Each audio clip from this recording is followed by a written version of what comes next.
Real ఎస్టేట్లో పెట్టుబడి పెట్టాలి అంటే ఎలాంటి జాగ్రత్తలు తీసుకోవాలి ఫస్ట్, ఎక్కడెక్కడ పెట్టాలి? ఆల్రెడీ హైదరాబాద్ అంటే హైదరాబాద్ అందుకోలేని పరిస్థితిలో ఉంది అందరికీ. ఇప్పటి వరకు కొన్ని ఏరియాస్ అయితే అసలు ఊహించని రీతిలో పెరిగిపోయినాయి కాస్ట్ అయితే. మరి పెట్టాలనుకున్న వారికి, కొనుక్కోవాలనుకున్న వాళ్ళకి, అంటే హైదరాబాద్లోకి ఇల్లు ఉందని చెప్పుకోవాలనుకున్న వాళ్ళకి ఎక్కడ కొనుక్కోవాలి? ఏది మంచి సజెషన్ వాళ్ళ కోసం? This very good. ఎందుకంటే 10 ఏళ్ల క్రితం రేట్లు, 15 ఏళ్ల క్రితం రేట్లు ఇప్పుడు రావు. అవి పునరావృతం కావు. అది కలగానే మిగిలిపోతుంది. ఎవరైనా కదా ఆ రేటు మళ్ళీ వస్తుందేమో అని చెప్పి మనం అనుకుంటుంటే కలగానే మిగిలిపోతుంది. అది నెంబర్ 1.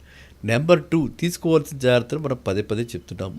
సరే, మీరు అడిగారు కాబట్టి ఒక బ్యాంకు టైఅప్ అయ్యి ఉండి, లేదా కొన్ని గ్రూప్ ఆఫ్ బ్యాంక్స్కి టైఅప్ అయ్యి ఉంటే అవన్నీ కూడా చాలా మటుకు సేఫ్. ఓకేనా? ఒక బ్యాంకు కాదు, 10 బ్యాంకులు అంటే అంత 10 బ్యాంకులు లోన్లు ఇస్తున్నాయంటే 10 మంది అడ్వకేట్స్ చూసినట్టే కదా. సో కాబట్టి బ్యాంకు లోన్లు టైఅప్ అయిపోయినటువంటి ప్రాజెక్ట్స్లో పెట్టడం చాలా మటుకు సేఫ్. అక్కడ పెద్ద గొడవలు, పెద్ద ఇది ఉండదు. టైటిల్ విషయంలో వాడికి చట్ట ప్రకారంగా వాడికి టైటిల్ బాగుంటుంది. అది నెంబర్ 2. నెంబర్ 3, ఎక్కడెక్కడ పెట్టుబడి పెట్టాలి అంటే మనం ఇప్పుడు చూడాలి. ఎప్పుడైనా సరే రియల్ ఎస్టేటు ఇంత పెరగడానికి కారణం ఏంటి చెప్పండి? మీరు అడిగారు కదా. జనాభా పెరగడం కాదు. జనాభా పెరిగితే అన్ని చోట్ల పెరగాలి కదా.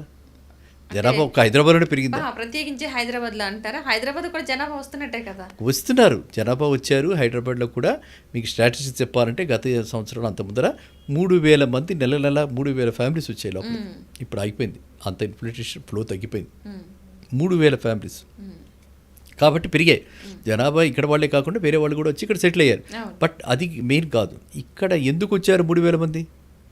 ఇక్కడ ఉపాధి పథకాలు, ఇక్కడ ఉపాధి అవకాశాలు, ఇక్కడే ఎంప్లాయ్మెంట్ జనరేట్ అవ్వటం, ఇక్కడే కొత్త కంపెనీలు ఎస్టాబ్లిష్ చేయటం.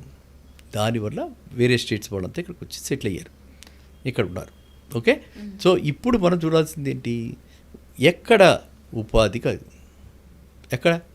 ఎక్కడ హ్యాపెనింగ్ ప్లేసెస్, ఎక్కడ కొత్త ప్రాజెక్ట్స్ వస్తున్నాయి, ఎక్కడ ఏ ఏరియాలో స్కోప్, డెవలప్మెంట్కి స్కోప్ ఉంది, ఇన్ఫ్రాస్ట్రక్చర్కి స్కోప్ ఉంది, కనెక్టివిటీ పెరుగుతుంది. కనెక్టివిటీ అంటే మెట్రో ఎలా పెరుగుతుంది, మెట్రో ఫేజ్ 2 ఎక్కడికి వెళ్తుంది, లేదా కొత్త బస్ స్టాండ్, కొత్త బస్ డిపో వస్తుంది. ఇవన్నీ కూడా ప్లేసెస్ అన్నమాట.